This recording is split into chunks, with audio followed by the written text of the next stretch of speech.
tentang apa itu yang dianggap cantik. Produk kecantikan ataupun skincare yang memberikan kandungan ataupun mengklaim bahwa produknya itu memiliki kandungan yang bersifat whitening atau dapat memutihkan. Brand ambassador dari luar negeri seperti Korea itu memberikan kesan bahwa memang cantik itu harus seperti standar mereka, yaitu putih, hidungnya mancung, dan lain sebagainya.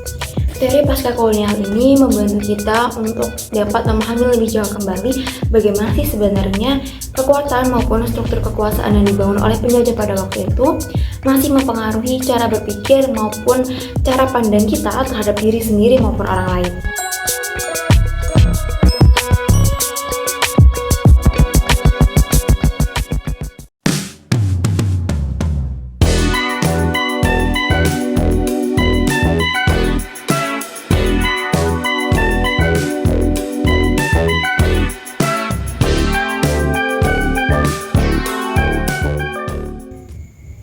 Hai, aku Vera Indri, mahasiswi Ilmu Politik Angkatan 2022.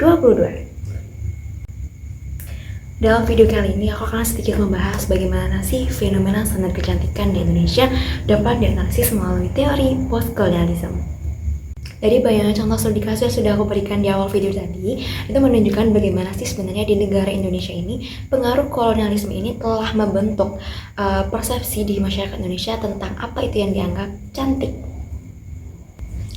Dalam masa penjajahan, kulit putih seringkali diasosiasikan sebagai status sosial lebih tinggi, contoh keangguhan, kekuasaan, pangkat, dan juga jabatan. Hal ini membuat mereka yang memiliki kulit lebih gelap seringkali mengalami diskriminasi karena hal ini dianggap tidak sesuai dengan norma yang ditetapkan oleh penjajah pada waktu itu. Stereotip kulit putih yang dibawa oleh penjajah pada masa lalu ternyata terjadi hingga di era modern saat ini, yang mana kita bisa melihat banyak sekali bersebaran di mana-mana produk kecantikan ataupun skincare yang memberikan kandungan ataupun mengklaim bahwa produknya itu memiliki kandungan yang bersifat whitening atau dapat memutihkan kulit penggunanya. Selain itu, produk-produk kecantikan di Indonesia saat ini juga tengah gencar-gencarnya menggunakan artis-artis luar negeri, terkhusus Korea, sebagai brand ambassador mereka untuk memasarkan bahwa produk-produk mereka ini dapat memberikan manfaat untuk memberikan kulit yang mungkin lebih putih, lebih cerah, dan lain sebagainya.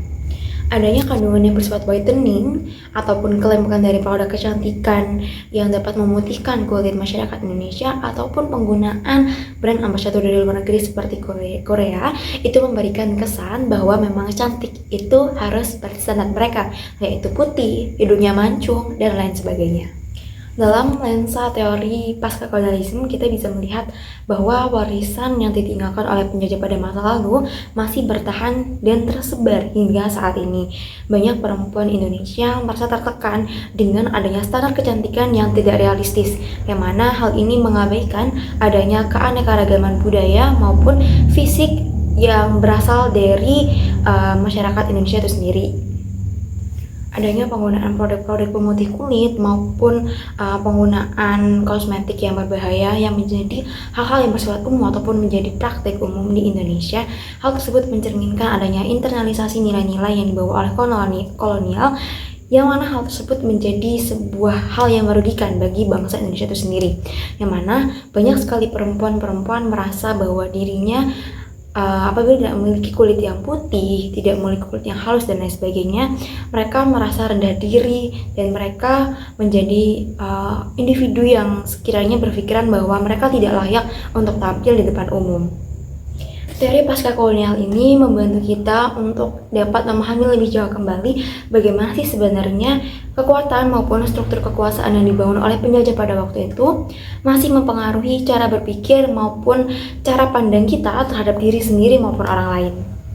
Dalam banyak kasus, standar kecantikan ini secara tidak langsung tidak hanya merugikan individu, melainkan juga membangun stereotip dan juga diskriminasi, yang mana hal tersebut sangat merugikan bagi masyarakat Indonesia. Dengan mengedukasi diri kita sendiri mengenai sejarah dan juga dampak dari adanya Kolonialisme ini dalam kehidupan sehari-hari diharapkan kita secara perlahan-lahan dapat mengubah cara pandang kita terhadap arti dari sebuah kecantikan.